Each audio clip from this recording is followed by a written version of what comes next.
You want me to start, or? I'm recording right now.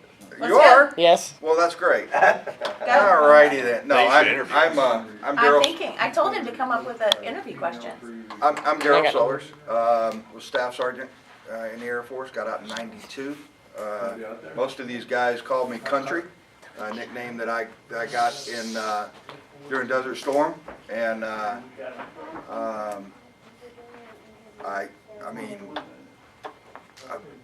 was taken up by aliens and been wanting revenge ever since. I consider myself an entertainer / icon, and I'll just move on to Lou. You also talk the most. I do.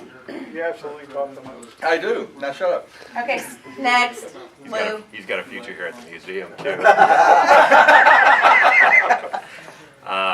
Lou Fisher. I did 26 years in the Air Force, retired Chief Master Sergeant as a cop, and went to Desert Storm with his yahoos. That's it? That's all you got? For now. Okay. There's more That's- to talk about later. Yeah. His introduction. He only has so much tape. And you gotta talk loud. Tom Gary, was in the Air Force for 7 years, senior airman, and unfortunately had to follow these guys to Desert Shield and Desert Storm. So, Todd. Todd Ruggieri, although I think people had a difficult time saying Ruggieri, I guess. Ruggieri. People called me Rug. Uh-huh. I did 4 years in the Air Force Security Police, got out as a senior airman. Underachieved. Yes. And that's it. That's it? That's it. Yeah. Come on. Gordon Campbell, deployed as Airman First Class Campbell.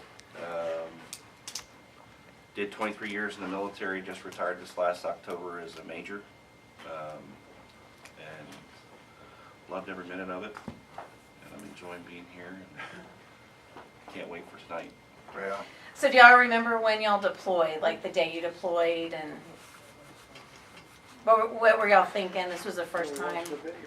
I was thinking I was going to be divorced by the time I got back because I got married September of that year, and We beat you. We got married in July of that year. it's like, sure, come on over. We'll get base housing. The war buildup's already occurred. We're not going anywhere, honey. Don't worry. And it wasn't inside 30 days after Lacey got there, we got the notification we were leaving, and within 45 we were gone, and she was by herself. I Yeah. don't remember much about that day. I mean, I remember kind of the period of time and thinking it was a combination of how a little bit of, Well, we were out in the field when they told us.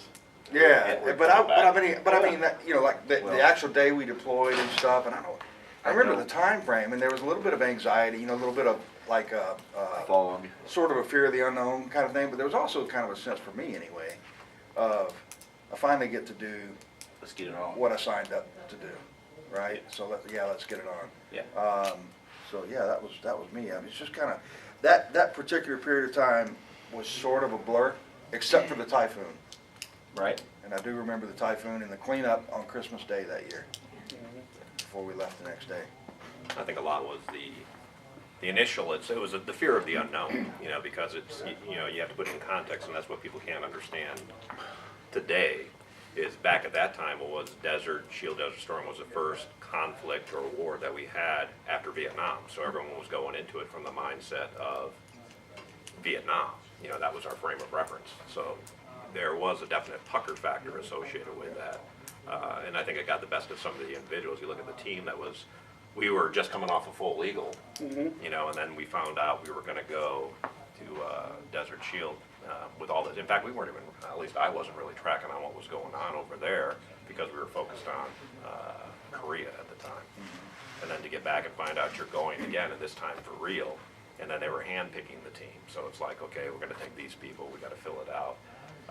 And then, individuals that backed out of it too, and I'm going to throw his name out there on tape, Dennis Seiler, you're a pussy. Because,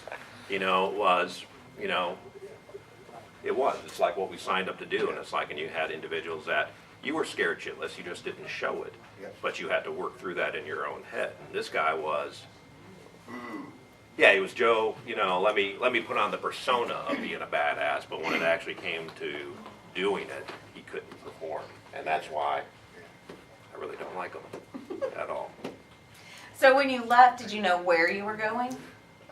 We did. Fix it. We Did y'all know? Yeah, we knew. Yeah, we knew where we were going. Those of us have been in port. knew. Yeah, the airmen Just didn't kidding. know No. shit. No, you guys knew where we were going because they had put out, I think, 3 or 4 different locations.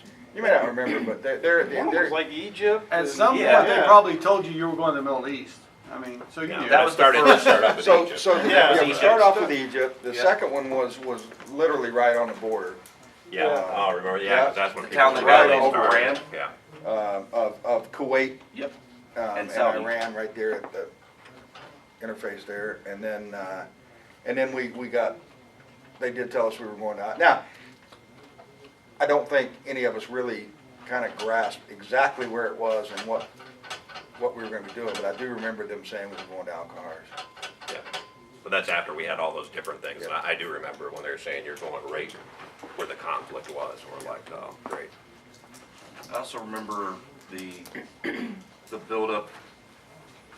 For me, anyway, what I remember was the buildup of emotion because so from the moment we got notified, then it all became very real, and it was like, oh yeah, Saddam Hussein's military. I mean, they were. I mean, it's going to be a fight. Right. There's going to be body bags, Yeah. and it was like, not sure how I feel about this. Okay, real. Yeah. And yeah, just we were in the middle of the Pacific Ocean. We didn't think this was ever going to touch us, and then here we go. So when you landed, what was some of the first things you had to do when you stepped off the plane and that heat hit you? I remember when we first Oh, well, landed, there was Go ahead. some confusion about what are we, like, where are we? Like, is it safe out there, or, where are we? Yeah. I remember distinctly, there seemed to be a lot of, I was a one-striper, so I mean, I'm looking around, and there was even among, all the sergeants and staff, you could tell there was some confusion as to what we had landed in and what was going on outside the plane, and that was really like, whoa. Yeah, and I think Todd, that was one of the things. And you guys, when we started, when we first got notified we were being deployed, I mean, most of us, we knew each other. We knew each other by name. We knew each other by face. There's only a few of us that really had any sort of relationship, right? Tom and I had a good relationship prior to that time, but we just That was didn't back know. before Don't Ask. Don't Yeah. Tell. yeah, that was before Don't Ask, Don't Tell. And what happens in the war zone. Yeah, what happens in the war zone stays in the war zone. But what I was going to say is, for Lou and I and guys like Cliff Stevens and those of us that were staff sergeants and tech sergeants at the time, we were conflicted because we had that fear, right? And we had that look on our face like, yeah, we don't know what's going on either. But at the same time, we were responsible for you guys. And it was like, okay, there's this burden of responsibility, and there's still this pucker factor going on, right? And so it was a balance of those. So, and you guys didn't know us well at the time. Got to know us better as the days went on. But yeah, it was an interesting, and to your point, Laura, when you asked when we stepped off that plane and the heat hit us, let's just throw this out here.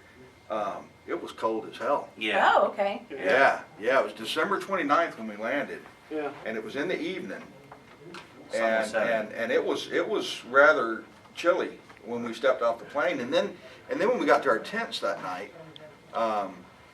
being in the chair force, we did have heat and cooling in our tents.